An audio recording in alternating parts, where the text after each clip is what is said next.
Brutal na pinatay ang isang lolo dito sa Barangay Malabor sa bayan ng Tibyao, Antique. Ang 62 years old na lolo matapos patayin ay hinila ng bangka papunta sa gitna ng karagatan na ito pagkatapos ay itinapon doon. Maglilimang araw ng pinaghahanap sa dagat na ito sa Tibyao, Antique ang bangkay ng isang lolo. Matapos kasi itong patayin ay nilagyan pa ng pabigat saka itinapon sa dagat. Nagbutal ang pagpatay. Gani, oo. Pero kapatid, Pinatay rin, pinandag pa. Ayon kay Police Major Christopher Candelario, ang hepe ng Tibyao Municipal Police Station, bandang alas 2:30 na madaling araw, isang tawag ang kanilang natanggap mula sa concerned citizen na may lolo raw na binugbog sa Barangay Malabor. Regarding sa sa mauling incident transpired at Barangay Malabor, the investigator on case nagresponde man and then together with some members ng patrol team. Pero pagdating ng mga pulis sa lugar ay hindi na nila naabutan pa ang suspect at biktima. Dahil mag-aalas 9 pa raw ng gabi nangyari ang krimen, may mga nakakita pero wala ni isang tumawag ng mga pulis. Regarding sa isa ka insidente nga nagluntad last December 13, Friday sa gabi, but the time of report sang incident December 14 na almost 2:30 in the morning. Ayon sa pahayag ni Barangay Kagawad Pelvic Dionisio, gabi nitong Disyembre 13, nag-iinuman raw ang suspect na si Rondino Billones at dalawa pang kasama sa loob ng kamalig na ito nang dumating ang biktima. Nagiinuman po yung suspect, tas yung dalawa po niyang kasama.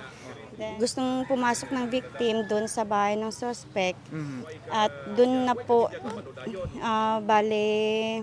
binato po siya ng ng bato. Then nung natumba, pinalo na po siya ng tubo. Then after po, ayon po sa nakakita, pinalo siya ng tubo.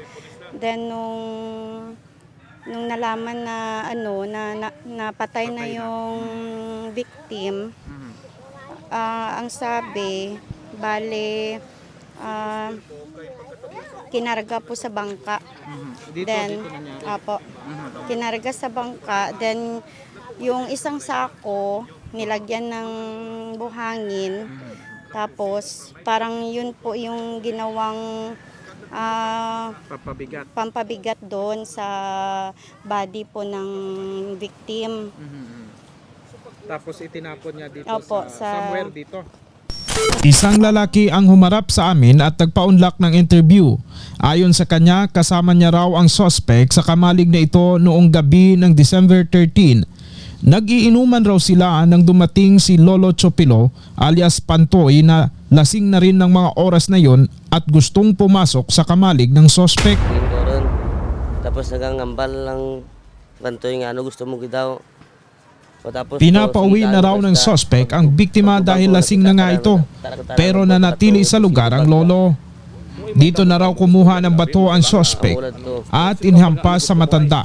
Hindi pa raw ito nakontento, kumuha pa ito ng tubo at hinampas ulit si lolo. Iba na nakatubo tapos ampak. Amo to ba kita naglakan sun ako. Ura namulan to takita ako dito. Uy, kagidang ating tama na. Uy, kaginga, uy na. Nakita na ko penurkan ko tanah kanana bukan tanaran. Hindi na siya. Hindi bukan tanaran penurkan. Akig isa ya. Nag-iwan ba ikaw pag kakita ni mo nga matanran? Naglagan ako nung uli sa kalba ko pa lang. Amuro to ura ron. Sa pagkasaksi sa mga pangyayari, agad raw siyang tumakbo papauwi dahil sa takot. Hindi na rin nito naisip na magsumbong sa pamilya at mga pulis. Ura din di ta ka makapinsar ka muro ka to ay sa kalba pa lang bay. Pero sa kadurutang tawor ya kabi at ang gabi nga ran nga natabo. Amuro to nga time may mga tao dyan pero hindi na ka man makilala kung sino gid to ka trambay. May mga nakatambay rin daw sa lugar ng gabing nangyari ang insidente, pero bakit wala ni isa sa kanila ang nagsumbong sa otoridad? Yung roll time element, natabo muling incident, kung na-report tani sa inyo base na natabda pa. Pero at that time na natabo ang pagpangpadakit, wala din siyang nag-report sa inyo, sir. So wala sang may nag-report kay Ayon kay Police Major Christopher Candelario, kung nagsumbong agad sa pulisya ang mga tao sa lugar, hindi na sana naitapon pa ng suspect sa dagat ang biktima. siguro dayon basi wala pa madala ang victim sa lawod na dakop na naton area. Ang ano kay considering nga mga more or less 3 kilometers lang rin sa aton municipal police station. Matapos makatanggap ng impormasyon, agad na nagsagawa ng retrieval operation ang mga taga-Philippine Coast Guard. Masyado lang malalim, nasa 250 to 300 meters. Wow. Oo. Pero, based sa assessment namin, nag-request kami sa divers, Special Operations Unit namin from San Jose para i-try na i-dive. Then, kinumagahan, nag-abot ang dumating yung mga divers natin. Yes, sir. Tapos yun, nag-attempt sila na, na I-dive. I-dive. But then, hindi talaga Di kaya. kaya kasi limited lang yung yung tawag dito, capacity nila. Oxygen, oo. Oo, so yun na lang after 20 minutes, 25 minutes na diving time na attempt lang naman siya na tinigil lang kasi hindi talaga kaya sir sa due to lalim ng pinagtapunan.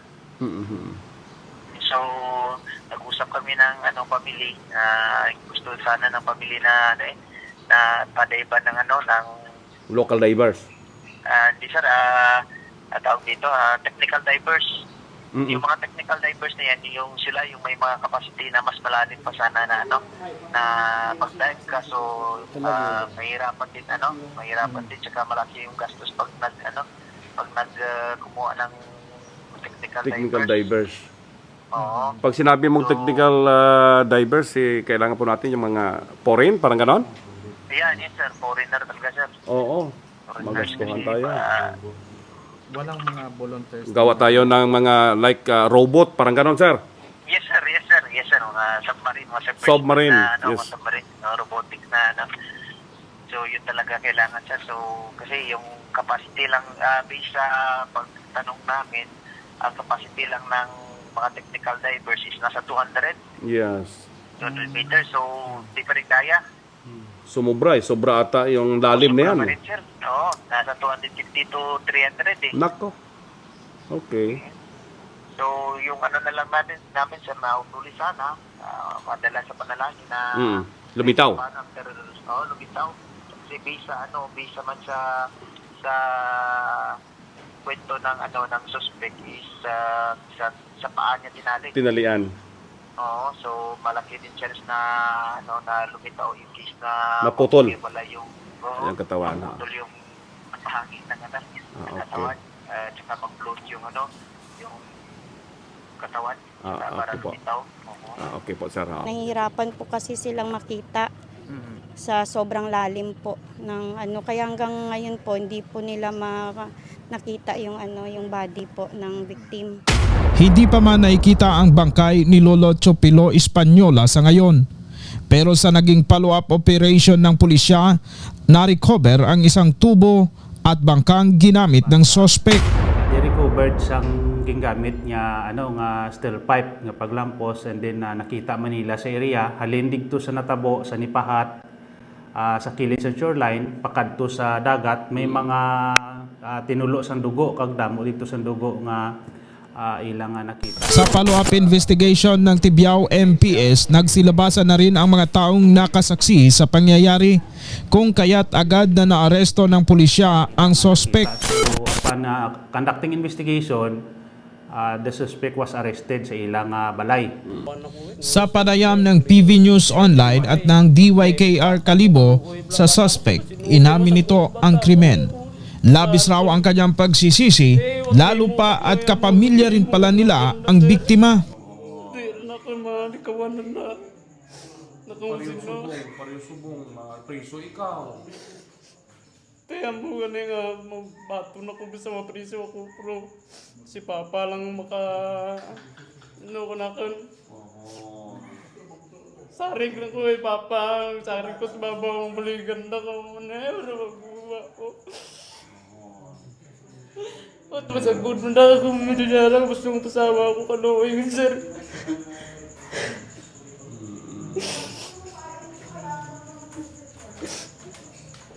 Sa ano po ako, galing po ako ng Cavite. Namin ko is siin nga side ikaw ang pamilya nga nag-ubra krimen ang pugangan mo nga ginpatay mo utod. Anong imo palatyagon by the way sa ining sitwasyon? Diin ikaw nga bahin saan ka banda? Eh, ano ako sa ugang, sa ano ko, sa manugang. Dito sa suspect. Sa suspect kasi manugang mo ito. Manugang ko talaga, sa manugang. Saan ka nangyari ang krimen? Eh, wala ako dito, sir, sa Cavite ako galing. Kanina ako dumating, galing Manila. Oo, galing Manila ako, kanina ako dumating. Ilang kayo magkakapatid? Ano po kami? Kasi 5 lalaki po, 3 babae, mga 8 kami po. Walo. Pang ilan itong si Pang ano yan po, pang yung patay na yan? namatay. Sumunod po sa akin yun, pangatlo po. Pangatlo yan po. Parang magkapamilya lang pala talaga. Opo. Opo.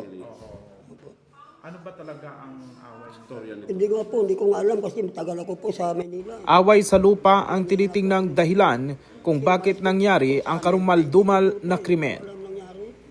Ano yung malalim na motibo po ng pagpatay? Sa pagkakaalam ko po, yung dahil lang din po sa lupa. Kasi every time daw po magiinuman sila dito yung suspect, nag-aamok daw po kasi yung victim. Ayon sa pulisya, naisampa na raw ang kasong murder laban dito sa suspect. So kahapon na inquest na naton ang suspect, impila naton sang murder case. But depende na kung makonsider kay siyempre nag-away man daw may commotion gamay ho. Bala ng piskalya magdadagway. So oo base kung i-downgrade sa aton nga prosecutor's office sa homicide. Mula dito sa Tibiao, Antique, ako si Kapobreng Archie Hilario at ito ang PV News Online.